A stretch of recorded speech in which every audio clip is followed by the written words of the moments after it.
yang bersih dari jam 7 pagi sampai jam 2 siang. Iya, Mbak. Betul dengan Bapak Tuan B? Betul, Mbak. Umur 35 tahun, Bapak? Iya, betul 35 tahun. Bisa saya cek terlebih dahulu gelangnya? Boleh?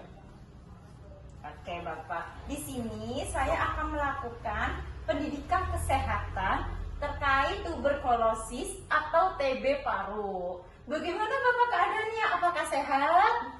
Alhamdulillah saat ini masih batuk-batuk ya, Mbak ya. Yang berkepanjangan. Kemudian ada yang saya rasa dadanya itu sempat sesak. Seperti itu. Oh, hasil dari pemeriksaan dokter, ternyata Bapak itu ini ya Pak, positif TB paru ya? Apa itu ya, Mbak? TB paru kalau boleh tahu ya? Bapak belum tahu TB paru apa? Belum. Oke, di sini saya akan jelaskan TB paru ya Bapak. Saya tidak boleh sekali. Pertama-tama saya akan bagikan dulu nih leafletnya Bapak Ya, terkait TB paru. Kita akan belajar bareng-bareng. Apa sih itu TB paru?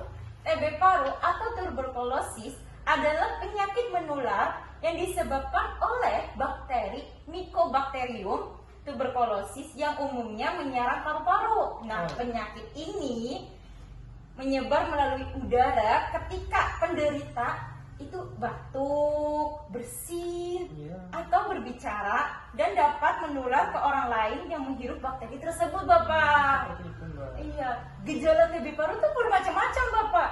Yang pertama ada batuk berkepanjangan yang lebih dari 3 minggu.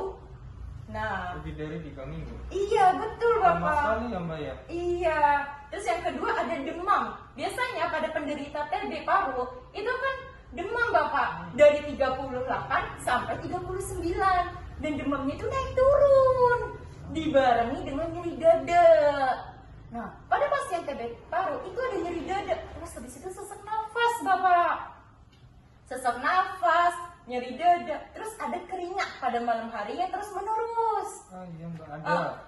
Nah, terus habis itu ada kelelahan. Pada pasien TB paru itu biasanya mengalami kelelahan dan termasuk batuk darah. Jadi batuknya Bapak, selain 3 minggu berturut-turut, batuknya itu mengeluarkan darah. Nah, selanjutnya itu ada kehilangan nafsu makan dan penurunan berat badan. Biasanya pada pasien penyakit TB paru itu berat badannya itu kurang dari 10% Bapak. Jadi maksudnya tuh biasanya berat badannya 60, idealnya segitu, tiba-tiba jadi 40, 50, seperti itu Bapak. Bapak kira-kira ada nggak seperti itu? Kekurangan nafsu makan dan sebagainya. Ada, mungkin saya terlalu lelahnya nggak seperti biasa, malas makan, kemudian tiba-tiba batuk itu mengeluarkan dahak seperti itu. Nah, itu bisa salah satu gejala TB paru ya Bapak. Nah, penularannya tuh apa sih selain melalui udara, batuk, bersin tuh kira-kira apa? Yang pertama itu kan melalui udara sudah dijelaskan tadi kan ya. Terus melalui droplet yang tertutup. Nah, orang lain dapat terinfeksi jika menghirup droplet yang mengandung bakteri tersebut. Nah, terutama jika berada dalam ruangan tertutup dan berventilasi buruk dengan penderita TB aktif. Seperti itu. Nah, yang ketiga ada faktor resiko. Tingkat penularan juga dipengaruhi oleh konsentrasi kuman dalam udara dan lamanya waktu terpapar. Jadi waktu terpaparnya tuh nggak langsung langsung ada gejala seperti itu, tapi lama. Nah, yang selanjutnya ada infeksi primer, yaitu ketika bakteri TB masuk ke dalam tubuh melalui hidung atau mulut, kemudian mencapai paru-paru dan mulai berkembang biak. Nah, ini disebut infeksi primer. Nah, setelah itu ada infeksi laten. Jika sistem kekebalan tubuh kuat, bakteri dapat dihancurkan atau ditahan perkembangannya, terus disebut infeksi laten atau tidak aktif. Jadi, si kuman ini masuk nih Bapak, tapi kumannya tuh tidur dan berpuluh-puluh tahun. Itu bisa Bapak. Itu namanya TB. Apa ya? Bisa dijadi TB atau tidak aktif. Oke gitu. Nah, selanjutnya tuh bagaimana langkah-langkah pencegahan TB? Itu ada banyak Bapak. Yang pertama ada melakukan vaksinasi BCG. Nah, vaksinasi ini itu biasanya dilakukan dari 0 sampai 3 bayi umur 0 sampai 3 bulan Bapak. Nah, yang kedua itu bisa Bapak lakukan lagi ketika sudah dewasa. Oh, iya. Nah, yang kedua ada olahraga teratur. Jadi seseorang yang suka berolahraga itu tuh bisa tuh langkah-langkah mencegah TB paru. Oh, seperti itu. Iya, terus berhenti merokok Bapak. Nah, untuk mencegah TB paru itu berhenti merokok itu sangat penting Bapak. Karena asap rokok itu kan bahaya. Ya kan? Sangat Iya. bahaya. Nah, setelah itu ada istirahat yang cukup. Nah, di mana kalau misalnya kita istirahat yang cukup 8 jam dalam sehari itu bisa langkah-langkah mencegah TB paru. Nah, hindari kontak erat. Misal Bapak bertemu sama seseorang yang batuk-batuk nih, Iya. batuknya kayak mencurigakan. Nah, Bapak harus hindari tersebut. Oh, seperti itu. Iya, barangkali orang tersebut tuh menderita TB. Iya. Nah, apa sih pentingnya pengobatan dan kepatuhan terhadap terapi? Nah, yang pertama itu pentingnya pengobatan adalah menyembuhkan penyakit. Kita fokus untuk menyembuhkan penyakitnya. Yang kedua, mencegah penyebarannya. Nah, agar tidak tertular sama orang lain ataupun menularkan orang lain. Yang ketiga ada mengurangi komplikasi. Pada penderita TB, Bapak, itu tuh sering terjadi komplikasi. Jadi akan ada penyakit-penyakit lainnya. Oh, seperti itu. Iya betul Bapak. Yang kedua ada kepatuhan terhadap terapi.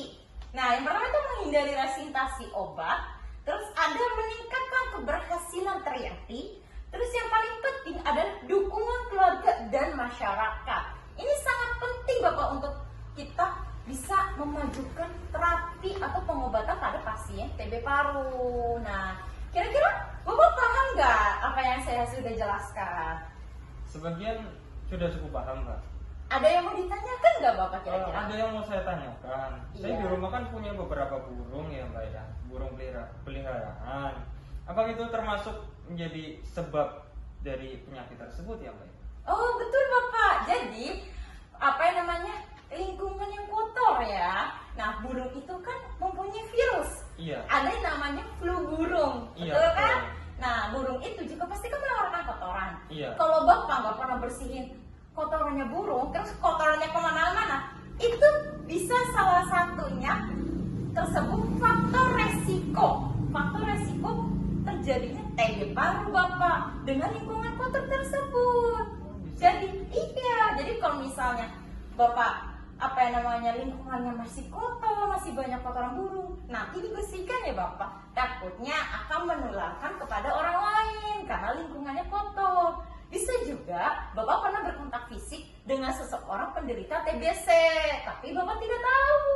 Jadi sebelum untuk kontak fisik atau mau kontak fisik dengan seseorang dan setelahnya, Bapak bisa melakukan 6 langkah cuci tangan. Yang pertama, kita gosok-gosok seberbisa dulu, terus gosok-gosok di bagian sela-sela jari, terus habis itu gosok di tengah-tengah jari, terus kita kunci seperti ini, terus kita putar-putar seperti ini, terus kita putar-putar di tengah-tengahnya. 6 langkah cuci tangan ini dan untuk menghindari setelah kontak fisik dengan orang lain dan mau kontak fisik dengan orang lain, karena kan Bapak kan sudah positif TB paru nih, Bapak harus menjaga kebersihannya. Iya, Terus Bapak. yang kedua, ketika Bapak batuk itu tidak boleh pakai tangan, misalnya